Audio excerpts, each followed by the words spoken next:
नमस्कार, सुप्रभात। स्वागत है आप सभी का। मैं हूं प्रीति। आइए शुरुआत करेंगे हेडलाइंस के साथ। पंजाब में कैप्टन अमरिंदर सिंह की ताजपोशी। आज चंडीगढ़ में सुबह 10 बजे होगा शपथ ग्रहण समारोह। मनमोहन सिंह और राहुल गांधी समेत कांग्रेस के कई वरिष्ठ नेता होंगे शामिल।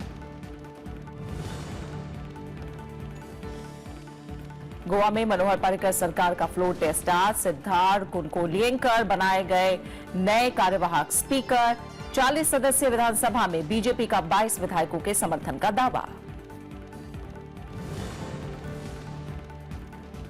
विधानसभा चुनाव के बाद केंद्रीय कैबिनेट की पहली बैठक। राष्ट्रीय स्वास्थ्य नीति को मंजूरी। सभी को निश्चित स्वास्थ्य सेवाएं देने का प्रस्ताव।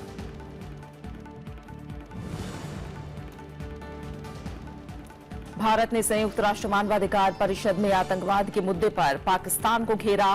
कहा, बंद करें आतंकी फैक्ट्री। अल्पसंख्यकों पर अत्याचार का मामला भी उठाया।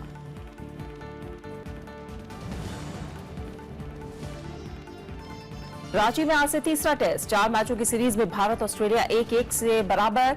कप्तान विराट कोहली के फॉर्म में वापसी की उम्मीद। पंजाब कांग्रेस अध्यक्ष कैप्टन अमरिंदर सिंह आज राज्य के अगले मुख्यमंत्री के तौर पर शपथ लेंगे। सुबह 10 बजे राज्यपाल वीपी सिंह बदनौर चंडीगढ़ के पंजाब राजभवन में अमरिंदर सिंह को पद और गोपनीयता की शपथ दिलाएंगे। समारोह में पूर्व प्रधानमंत्री मनमोहन सिंह और कांग्रेस उपाध्यक्ष राहुल गांधी समेत कांग्रेस के कई वरिष्ठ नेता और मुख्यमंत्री शामिल होंगे। अमरिंदर सिंह राज्य के 26वें मुख्यमंत्री के तौर पर शपथ लेंगे। ये उनका दूसरा कार्यकाल होगा। इससे पहले अमरिंदर सिंह ने 2002 से 2007 तक पंजाब की बागडोर संभाली थी। आज उनके साथ पंजाब कैबिनेट के 9 मंत्री भी शपथ ले सकते हैं। राज्य में अधिकतम 18 मंत्री बनाए जा सकते हैं।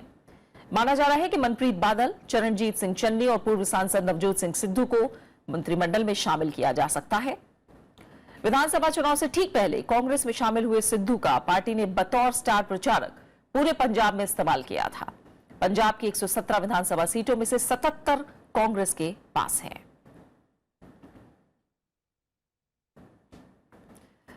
वहीं गोवा विधानसभा में आज मुख्यमंत्री मनोहर पर्रिकर को बहुमत साबित करना है। हालांकि वो बहुमत के आंकड़े को लेकर आश्वस्त हैं और 22 विधायकों के समर्थन का दावा कर रहे हैं। गोवा में बीजेपी की नई सरकार को आज बहुमत सिद्ध करना है। सुप्रीम कोर्ट ने कांग्रेस की याचिका पर सदन में आज बहुमत परीक्षण कराने का निर्देश दिया था। इसके लिए विधानसभा का विशेष सत्र बुलाया गया है। कार्यवाही के संचालन के लिए पणजी से बीजेपी विधायक सिद्धार्थ कुनकोलियेंकर को कार्यवाहक स्पीकर बनाया गया है। मुख्यमंत्री मनोहर पर्रिकर बहुमत साबित करने को लेकर आश्वस्त हैं। The number is very clear, so I don't see any reason why there has to be any apprehension. So what is the mandate? There is no mandate for BJP, there is no mandate for Congress also. So if the other groups, other independents, they want to come together to support BJP and form a government under my leadership, I think that is an adequate requirement of the Constitution and all the rules and procedures. Manohar Parrikar ने 14 मार्च को चौथी बार मुख्यमंत्री पद की शपथ ली और कल कार्यभार संभाल लिया। उन्होंने माना कि पिछले 2.5 सालों में गलतियां हुई हैं और उसे दुरुस्त किया जाएगा। The very fact that many of the ministers lost indicates there was something wrong in governance during last 2.5 years. Let me identify that aspect of it and ensure that the administration is efficient and we move towards a good governance of the people. वहीं कांग्रेस ने BJP पर खरीद फरोख्त कर जनादेश हासिल करने का आरोप लगाया है। BJP has bought the mandate. We got the mandate. They have bought the mandate. 40 सदस्यों वाली गोवा विधानसभा में कांग्रेस 17 विधायकों के साथ पहले नंबर पर है। बीजेपी ने 13 सीटें जीती हैं, जबकि महाराष्ट्रवादी गोमांतक पार्टी और गोवा फॉरवर्ड पार्टी को 3-3 सीटें मिली हैं। वहीं एनसीपी ने 1 और निर्दलीय ने 3 सीटें जीती हैं। मुख्यमंत्री मनोहर पर्रिकर 22 विधायकों के समर्थन का दावा कर रहे हैं, जो बहुमत से 2 ज्यादा है। Bureau report, Rajya Sabha TV. Congress ने कहा है कि पार्टी लोगों की भावनाओं और जनादेश को सुनिश्चित करने के लिए संवैधानिक प्रारूपों और कानून के तहत हर मुमकिन कोशिश करेगी। कांग्रेस के मुख्य प्रवक्ता रणदीप सुरजेवाला ने ब्लॉग में लिखा कि औरों से अलग होने का दावा करने वाली बीजेपी ने संस्थाओं और जनादेश को सम्मान नहीं करके निश्चित तौर से अलग होने का परिचय दिया है। ब्लॉग में गोवा और मणिपुर के राज्यपालों की भूमिका पर भी सवाल उठाए गए हैं।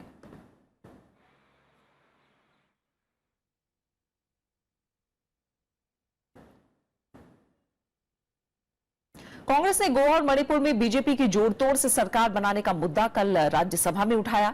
साथ ही राज्यपालों की भूमिका पर सवाल उठाए। सरकार ने कांग्रेस का आरोपों को खारिज करते हुए कहा कि कांग्रेस बहुमत का आंकड़ा जुटाने में नाकाम रही। गतिरोध की वजह से सदन की कार्रवाई कई बार बाधित हुई। कांग्रेस ने सरकार पर गोवा और मणिपुर में जनादेश का सम्मान नहीं किए जाने का आरोप लगाते हुए विरोध किया। शून्यकाल में मुद्दे को उठाते हुए कांग्रेस ने इसे लोकतंत्र पर हमला करार दिया। कांग्रेस सांसद आनंद शर्मा ने बीजेपी पर जनादेश के उल्लंघन का आरोप लगाया।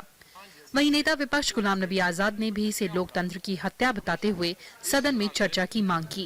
जो गवर्नर्स हैं दोनों गोवा के और मणिपुर के, उनको सरकारों को बर्खास्त करके वहां दोनों चीफ मिनिस्टरों को, जो कांग्रेस का लेजिस्लेचर पार्टी का लीडर है गोवा का और मणिपुर का, उन कांग्रेस के लेजिस्लेचर पार्टी लीडरों को गवर्नर ने वो दिलानी चाहिए और उन्हें समय देना चाहिए अपना बहुमत प्रूव करने के लिए। If there is no clear majority of any party, the governor is obliged, that is the law position, to first invite the leader of the largest party to form the government and to prove their majority. CPM सांसद सीताराम येचुरी ने भी इस मुद्दे पर कांग्रेस का साथ दिया। The principle of the single majority, largest party being called is a principle that's established. That has been violated. The House must note that this is something of a violation that has happened. नेता सदन अरुण जेटली ने विपक्ष के आरोपों को खारिज करते हुए राज्यपालों के फैसलों को सही बताया। जबकि वैकल्पिक गठबंधन के पास स्पष्ट बहुमत हो, बहुमत के लोग राज्यपाल के सामने पेश हो चुके हों, राज्यपाल को लिख के दे चुके हों और राज्यपाल ने जो निर्णय लिया है उसके ऊपर कल स्पष्ट फैसला हो जाएगा कि बहुमत किसके साथ है। लोकतंत्र का आधार है कि सरकार बहुमत की बने। नेता सदन के बयान के बावजूद कांग्रेस का गतिरोध जारी रहा। कांग्रेस सांसदों के वेल में आने की वजह से सदन की कार्यवाही बाधित हुई। विरोध के चलते पहले शून्यकाल और फिर प्रश्नकाल की कार्यवाही बाधित हुई। भोजन अवकाश के बाद भी सदन में कांग्रेस ने विरोध जारी रखा। गतिरोध की वजह से सदन की कार्यवाही दिन भर के लिए स्थगित करनी पड़ी।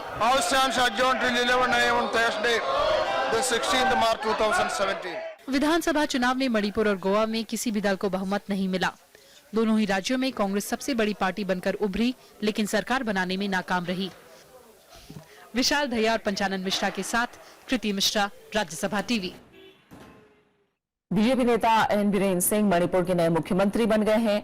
राजधानी इम्फाल में कल हुए समारोह में मुख्यमंत्री के अलावा 8 और मंत्रियों ने शपथ ली। इनमें नेशनल पीपल्स पार्टी के 4 विधायकों को मंत्रिपरिषद में जगह मिली है। एनपीपी नेता वाई जॉय कुमार उप मुख्यमंत्री बनाए गए हैं। प्रधानमंत्री नरेंद्र मोदी ने एन बीरेन सिंह को मुख्यमंत्री बनने के बाद बधाई दी। मणिपुर में पहली बार बीजेपी की अगुवाई में सरकार बनी है। बुधवार को राजधानी इम्फाल में राज्यपाल नजमा हेपतुल्ला ने बीजेपी विधायक दल के नेता एन बीरेन सिंह को मुख्यमंत्री पद की शपथ दिलाई।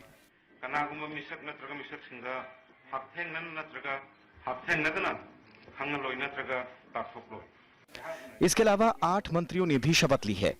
पूर्व डीजीपी और एनपीपी विधायक वाई जॉय कुमार उप मुख्यमंत्री बनाए गए हैं।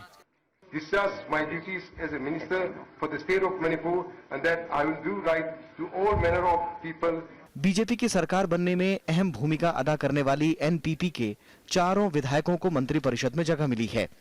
वाई जय कुमार के अलावा एनपीपी से L Jayant Kumar, L Haokip, N Kayisii को मंत्री बनाया गया है। मुख्यमंत्री के अलावा बीजेपी से सिर्फ एक विधायक थोंगम विश्वजीत को मंत्री बनाया गया है। एनपीएफ के लोजी दीखो और एलजीपी के करण श्याम को भी मंत्री बनाया गया है। कांग्रेस छोड़कर बीजेपी को समर्थन देने वाले विधायक टी श्याम कुमार भी मंत्री बनने में कामयाब हो गए। We are happy that everything is worked out and we are happy and we are very confident that this will be a very strong and stable government and will be government that will work for the people of Manipur and change Manipur. 60 सदस्यीय विधानसभा में 28 सीटें जीतने के बावजूद कांग्रेस यहां लगातार चौथी बार सरकार नहीं बना पाई। कांग्रेस ने बीजेपी को सरकार बनाने का न्योता मिलने पर राज्यपाल की भूमिका पर भी सवाल खड़े किए थे। Now game is over. Our party has decided. We'll sit in the opposition. We'll play a constructive opposition role. BJP ने 21 सीटें जीतने के बावजूद 32 विधायकों के समर्थन होने का दावा किया था। इनमें नेशनल पीपल्स पार्टी और नगा पीपल्स फ्रंट की 4-4 सीटें शामिल हैं। एलजेपी और तृणमूल कांग्रेस के एक-एक विधायक का भी समर्थन बीजेपी को हासिल है। इसके बाद मंगलवार को राज्यपाल ने एन बीरेन सिंह को सरकार बनाने का न्योता दिया था। Bureau report, Rajya Sabha TV. BSP प्रमुख मायावती और दिल्ली के मुख्यमंत्री अरविंद केजरीवाल ने ईवीएम की विश्वसनीयता को लेकर सवाल खड़े किए हैं। मायावती का कहना है कि उत्तर प्रदेश में बीजेपी ने बेईमानी से इतनी सीटों पर जीत हासिल की है। उन्होंने बीजेपी की जीत को धांधली और लोकतंत्र की हत्या करने वाली जीत बताया। वहीं पंजाब में हार के लिए केजरीवाल ने भी ईवीएम में गड़बड़ी को जिम्मेदार ठहराया है। उत्तर प्रदेश चुनाव में बुरी तरह से हार का सामना करने वाली बीएसपी प्रमुख मायावती ने एक बार फिर ईवीएम पर सवाल खड़े किए हैं। लखनऊ में उन्होंने ईवीएम में धांधली के मुद्दे को राष्ट्रीय मुद्दा बनाने का ऐलान किया। मायावती ने ईवीएम मामले में अपने आरोपों को दोहराते हुए कहा कि बीजेपी की जीत ईमानदारी की जीत नहीं है। उन्होंने कहा कि अगर चुनाव आयोग इस पर कोई कार्रवाई नहीं करता है तो वो अदालत का दरवाजा खटखटाएंगी। बीएसपी ने 11 अप्रैल को काला दिवस मनाने और बीजेपी के खिलाफ देश भर में आंदोलन चलाने का फैसला किया है। ये आंदोलन उत्तर प्रदेश के हर जिला हेडक्वार्टर में हर महीने 11 तारीख को जहां लोकतंत्र की गई हत्या के विरोध में इसे काला दिवस के रूप में धरना प्रदर्शन के जरिए प्रदर्शित किया जाएगा।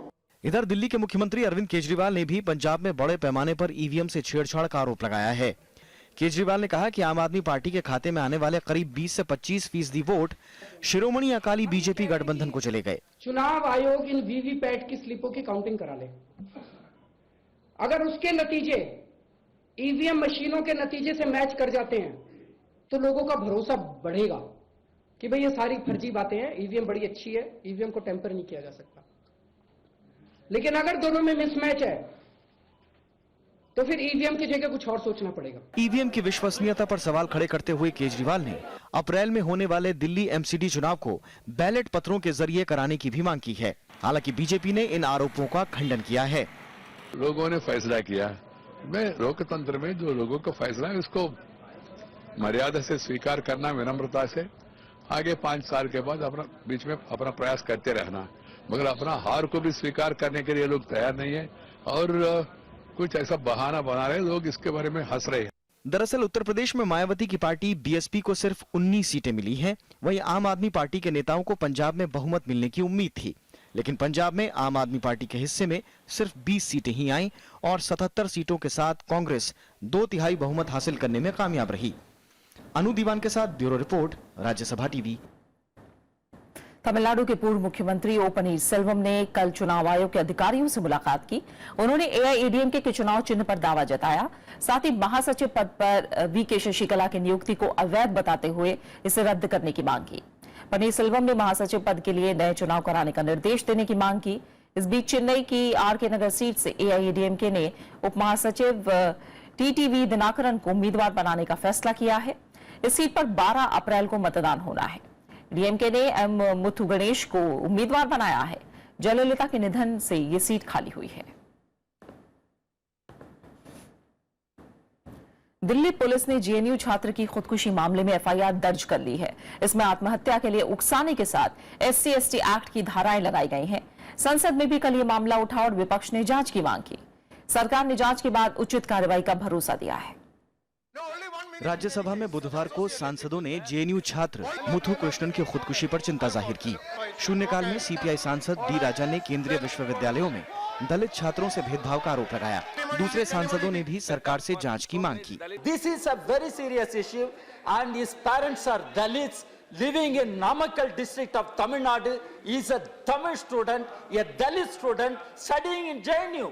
How could he take such extreme step of losing his life, sir? What is happening in our country? Why is it that people who have struggled all their life, reach the portals of the highest, centers of excellence in our country, the central universities. Why are the Dalit students committing suicide? Dalit students are getting admission under the system of reservation system, sir. But at the same time, they are handicapped with many other issues. Many other issues, sir. Okay. Kindly, sir, please understand. Sir, economic deprivation and social discrimination. केंद्रीय मंत्री निर्मला सीतारमण ने सांसदों को जांच का भरोसा दिलाया। उन्होंने बताया कि अनुसूचित जाति और जनजाति के छात्रों का उत्पीड़न रोकने के लिए पुलिस को जरूरी निर्देश दिए गए हैं। The inquiry will have to establish what kind, was it a suicide, where it happened, what is the provocation and everything else. Subject to the inquiry, we have asked the police to make sure that these two sections are invoked and the FIR is filed. Lok Sabha में भी विपक्ष ने सरकार से निष्पक्ष जांच की मांग की।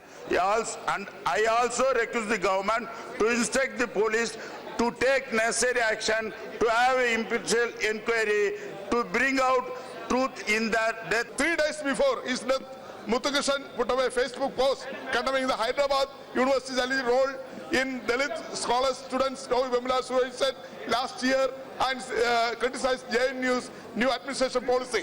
इसके बाद संसदीय कार्य मंत्री अनंत कुमार ने कहा कि मामले की जांच जारी है और इसके बाद उचित कार्रवाई की जाएगी। मुथुकृष्णन ने सोमवार को फांसी लगाकर खुदकुशी कर ली थी। तमिलनाडु के सलेम जिले के रहने वाले मुथुकृष्णन का शव उनके एक दोस्त के घर पंखे से लटकता मिला। मौके से कोई सुसाइड नोट नहीं मिला है। कृति मिश्रा के साथ रविंद्र सिंह शौरान, राज्यसभा टीवी। 2 साल से लंबित नेशनल हेल्थ पॉलिसी को केंद्रीय कैबिनेट की मंजूरी मिल गई है। बुधवार को मंत्रिमंडल की बैठक में इस नीति से जुड़े ड्राफ्ट पर सहमति बनी। इसके अलावा केंद्रीय कर्मचारियों का महंगाई भत्ता बढ़ाने, आंध्र प्रदेश को विशेष सहायता देने के फैसले पर मंजूरी के साथ ही कई और अहम फैसले भी लिए गए हैं। बुधवार को प्रधानमंत्री नरेंद्र मोदी की अध्यक्षता में केंद्रीय कैबिनेट की बैठक हुई। विधानसभा चुनाव के बाद पहली बार हुई कैबिनेट की बैठक में कई महत्वपूर्ण फैसले लिए गए। इनमें सबसे अहम फैसला राष्ट्रीय स्वास्थ्य नीति से जुड़ा हुआ है, जो 2 साल से लंबित थी। इस नीति से जुड़े ड्राफ्ट में देश के सभी नागरिकों को निश्चित स्वास्थ्य सेवाएं मुहैया कराने का प्रस्ताव है। स्वास्थ्य मंत्री जेपी नड्डा आज इस बारे में संसद में जानकारी दे सकते हैं। मंत्रिमंडल ने केंद्रीय कर्मचारियों को महंगाई भत्ते में 2% इजाफे को भी मंजूरी दी है। इस फैसले से 50 लाख कर्मचारियों और 58 लाख पेंशन भोगियों को फायदा मिलेगा। सभी कर्मचारियों को 1 जनवरी से बढ़ा हुआ भत्ता मिलेगा। इसके साथ ही उत्तर प्रदेश के हंडिया वाराणसी नेशनल हाईवे को 6 लेन करने को मंजूरी दी गई है। इसके अलावा सरकार ने आईआईटी संशोधन बिल 2017 को पास कर दिया है। इसके तहत आईआईटी में पब्लिक प्राइवेट पार्टनरशिप को बढ़ावा दिया जाएगा। सरकार देश में कक्षा 1 से 5 तक के लिए 50 नए सेंट्रल स्कूल भी शुरू करेगी। इन स्कूलों के जरिए करीब 50,000 छात्रों को फायदा होने की उम्मीद है। कैबिनेट ने आंध्र प्रदेश के लिए विशेष सहायता को भी मंजूरी दी है। कैबिनेट की बैठक में कई और अहम फैसले भी हुए। Bureau report, Rajya Sabha TV. Uttar Pradesh की पूर्व मंत्री गायत्री प्रजापति को 14 दिनों की न्यायिक हिरासत में भेज दिया गया है। सामूहिक दुष्कर्म के आरोपी प्रजापति को कल उत्तर प्रदेश पुलिस ने लखनऊ से गिरफ्तार किया। गिरफ्तारी के बाद प्रजापति ने खुद को बेकसूर बताया और नार्को टेस्ट की मांग भी की। इस मामले में 6 आरोपी पहले ही गिरफ्तार किए जा चुके हैं। सुप्रीम कोर्ट के आदेश के बाद 17 फरवरी को पुलिस ने प्रजापति और 6 लोगों के खिलाफ एफआईआर दर्ज की थी, जिसके बाद से ही प्रजापति फरार चल रहे थे। इससे पहले अखिलेश यादव ने भ्रष्टाचार के आरोप में प्रजापति को मंत्रिमंडल से बर्खास्त कर दिया था। अभी तक आज से पहले तक 6 अभियुक्त गिरफ्तार हुए थे। आज 7वां अभियुक्त भी गिरफ्तार हुआ है। विवेचना गुणदोष के आधार पर जारी है और बहुत जल्दी पूरा का पूरा मैटर कोर्ट में प्रेषित किया जाएगा। जम्मू कश्मीर की मुख्यमंत्री महबूबा मुफ्ती ने राज्य के कुछ इलाकों से armed force special power act यानी आफ्स्पा को हटाने की वकालत की है। दिल्ली में इंडिया फाउंडेशन की तरफ से आयोजित 3रे आतंकवाद निरोधक सम्मेलन को संबोधित करते हुए उन्होंने कहा कि कुछ इलाकों से इस कानून को हटाकर उसका प्रभाव देखा जाना चाहिए। उन्होंने कहा कि घाटी में विकास के लिए शांति बहाली जरूरी है। साथ ही कहा कि पीडीपी और बीजेपी गठबंधन के एजेंडे में भी आफ्स्पा के हटाए जाना शामिल है। महबूबा मुफ्ती का कहना है कि अगर हालात सुधरते हैं तो इसे हटाने में संकोच नहीं करना चाहिए। अमेरिका में रह रहे भारतीयों की सुरक्षा सरकार की सर्वोच्च प्राथमिकता है।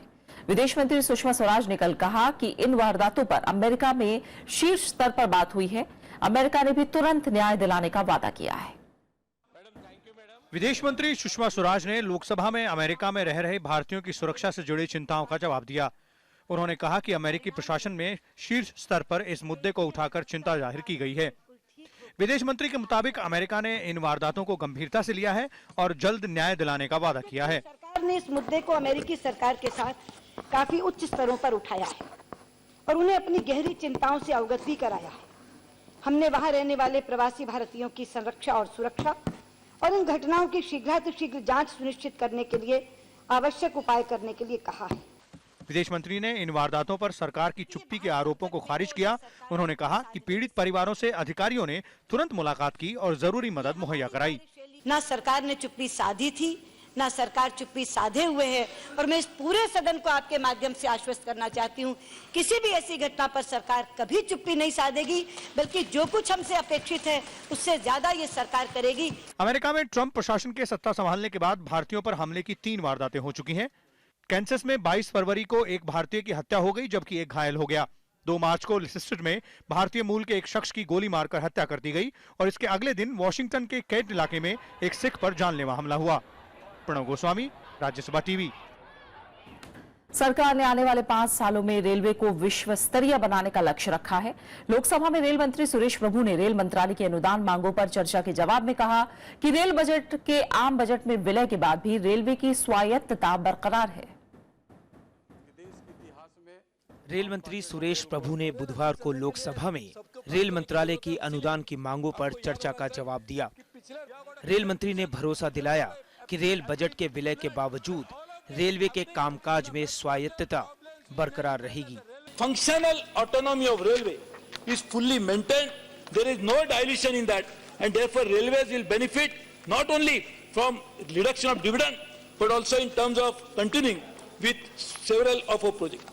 इससे पहले चर्चा में भाग लेते हुए विपक्षी दलों ने रेल बजट के आम बजट में विलय करने की आलोचना की। रेलवे के महत्व को कम करने का प्रयास किया जा रहा है। सही बात। रेलवे से जुड़े हुए कई यूनियन, कई फेडरेशन, सबों ने इस विलय का घोर विरोध किया है। This is a point of order also, according to Cowland sector, violating the convention of a house, the long pending convention of a house, to have a separate budget for railway. This is a violation of the convention of the house. ये railway convention committee को रखने की जरूरत है या नहीं, क्योंकि dividend देने का तो अभी कोई रास्ता नहीं है। दूसरी बात, ये फ्रेट अर्निंग घटते जा रहे हैं और पेंशनरी जो फंड, इसका हालत क्या है। रेल मंत्री सुरेश प्रभु के जवाब के बाद रेल मंत्रालय के अनुदान की मांगों को सदन ने ध्वनि मत से पारित कर दिया। रविंद्र सिंह शोरान के साथ Pranav Goswami, Rajya Sabha TV. Supreme court और सरकार के बीच जजों की नियुक्ति के मसले पर जारी गतिरोध दूर हो गया है। चीफ जस्टिस जीएस खेहर की अध्यक्षता वाले कॉलेजियम ने नियुक्ति से जुड़ा मेमोरेंडम ऑफ प्रोसीजर यानी एमओपी तैयार कर लिया है। पीटीआई के मुताबिक 5 वरिष्ठ जजों के कॉलेजियम की हाल ही में हुई बैठक में राष्ट्रीय सुरक्षा के क्लॉज पर सहमति बनी। उच्च न्यायपालिका में जजों की नियुक्ति के लिए केंद्र सरकार ने इस क्लॉज को अनिवार्य बनाने पर जोर दिया था। राष्ट्रीय सुरक्षा क्लॉज केंद्र को कॉलेजियम की तरफ से जज के नाम की सिफारिश करने को नामंजूर करने का अधिकार देता है। केंद्र और न्यायपालिका के बीच शीर्ष अदालत और उच्च न्यायालयों में सचिवालय बनाने को लेकर भी मतभेद था। इस पर भी सहमति बन गई है। अब सुप्रीम कोर्ट और सभी हाई कोर्ट में एक सचिवालय तैयार किया जाएगा। यह सचिवालय जजों की नियुक्ति में कॉलेजियम की मदद करेगा और जजों के डेटाबेस को रखेगा। दोनों प्रावधानों पर सहमति के बाद एमओपी को अब केंद्र सरकार की मंजूरी के लिए भेजा जाएगा। मंजूरी मिलते ही हाईकोर्ट में महीनों से खाली पड़े सैकड़ों पदों पर नियुक्ति होने की उम्मीद है। जम्मू कश्मीर के कुपवाड़ा में कल सुरक्षा बलों ने 3 आतंकवादियों को मार गिराया। मुठभेड़ के दौरान गोली लगने से 12 साल की एक लड़की की जान चली गई और उसका भाई जख्मी हो गया। पुलिस का एक जवान भी घायल हुआ है। जिले के कालारूस गांव में आतंकवादियों के छिपे होने की सूचना मिली थी। सुरक्षा बलों ने इलाके को घेर कर सर्च अभियान शुरू किया। सुरक्षा बलों को देख आतंकवादियों ने गोलीबारी शुरू कर दी। जवाबी कार्रवाई में 3 आतंकवादी मारे गए।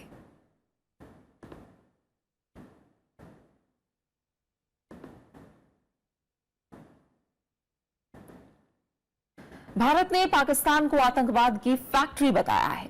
जिनेवा में संयुक्त राष्ट्र मानवाधिकार परिषद के सत्र में भारत ने कहा कि आतंकवाद को लेकर पाकिस्तान का दोहरा रवैया रहा है, लेकिन पड़ोसी देश इस सच को स्वीकार करने के लिए तैयार नहीं है। भारत ने पाकिस्तान में अल्पसंख्यकों पर अत्याचार का मामला भी उठाया। जिनेवा में चल रहे संयुक्त राष्ट्र मानवाधिकार परिषद के सत्र में भारत ने एक बार फिर आतंकवाद के मसले पर पाकिस्तान को आड़े हाथों लिया। भारत ने पाकिस्तान पर सीमा पार आतंकवाद को बढ़ावा देने का आरोप लगाते हुए कहा कि पड़ोसी देश आतंकवाद की फैक्ट्री बनता जा रहा है। भारतीय पक्ष ने कहा कि जम्मू और कश्मीर के मसले को यूएनएचआरसी में उठाकर पाकिस्तान इस मंच का हमेशा गलत इस्तेमाल करता रहा है। The Indian state of Jammu and Kashmir is part of a pluralistic and secular democracy where an independent judiciary, an active media and a vibrant civil society guarantee freedom. In contrast, Pakistan-occupied Kashmir is administered by a deep state and has become a hub for the global export of terror. Bharat ने साथ ही कहा कि पाकिस्तान के अंदर और बाहर काम कर रहे आतंकी संगठनों को लेकर पाकिस्तान का दोहरा रवैया रहा है, लेकिन पड़ोसी देश इस सच को स्वीकार करने के लिए तैयार नहीं है। भारत ने पाकिस्तान में अल्पसंख्यकों पर अत्याचार का मामला भी उठाया। Apart from becoming world's terrorism factory, Pakistan has also alienated its own people through continued mistreatment of Hindus, Christians, Shias, Ahmadiyas and other minorities. वहीं बलूच कार्यकर्ताओं ने बलूचिस्तान में मानव अधिकार उल्लंघन को लेकर बुधवार को भी संयुक्त राष्ट्र मुख्यालय के बाहर पाकिस्तान के खिलाफ प्रदर्शन किया। बलूच कार्यकर्ता चीन और पाकिस्तान के बीच आर्थिक गलियारे के निर्माण का भी विरोध कर रहे हैं। Bureau report, Rajya Sabha TV. उपराष्ट्रपति मोहम्मद हामिद अंसारी ने देश के वरिष्ठ लेखकों और कलाकारों के प्रतिनिधि मंडल से कल मुलाकात की। इस दौरान उपराष्ट्रपति ने कलाकारों से उनके हुनर के बारे में बातचीत की। कलाकारों और लेखकों का प्रतिनिधि मंडल राष्ट्रपति प्रणब मुखर्जी से भी मुलाकात कर चुका है। और बात क्रिकेट की, भारत और ऑस्ट्रेलिया के बीच आज से रांची में तीसरा टेस्ट मैच खेला जाएगा। 4 टेस्ट मैचों की सीरीज फिलहाल 1-1 से बराबरी पर है। ऑस्ट्रेलिया ने पुणे में पहला टेस्ट 333 रन से जीता था, जबकि बेंगलुरु में हुए दूसरे टेस्ट में भारत को 75 रन से जीत मिली थी। और अब आखिर में हेडलाइंस। पंजाब में कैप्टन अमरिंदर सिंह की ताजपोशी आज। चंडीगढ़ में सुबह 10 बजे होगा शपथ ग्रहण समारोह। मनमोहन सिंह और राहुल गांधी समेत कांग्रेस के कई वरिष्ठ नेता होंगे शामिल। गोवा में मनोहर पर्रिकर सरकार का फ्लोर टेस्टा। सिद्धार्थ कुनकोलियंकर बनाए गए कार्यवाहक स्पीकर। 40 सदस्यीय विधानसभा में बीजेपी का 22 विधायकों के समर्थन का दावा। विधानसभा चुनाव के बाद केंद्रीय कैबिनेट की पहली बैठक। राष्ट्रीय स्वास्थ्य नीति को मंजूरी, सभी को निश्चित स्वास्थ्य सेवाएं देने का प्रस्ताव।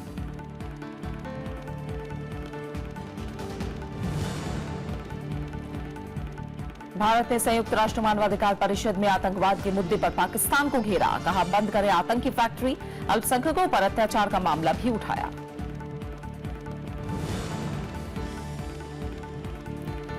और रांची में आज से तीसरा टेस्ट। 4 मैचों की सीरीज में भारत ऑस्ट्रेलिया 1-1 से बराबर। कप्तान विराट कोहली की फॉर्म में वापसी की उम्मीद।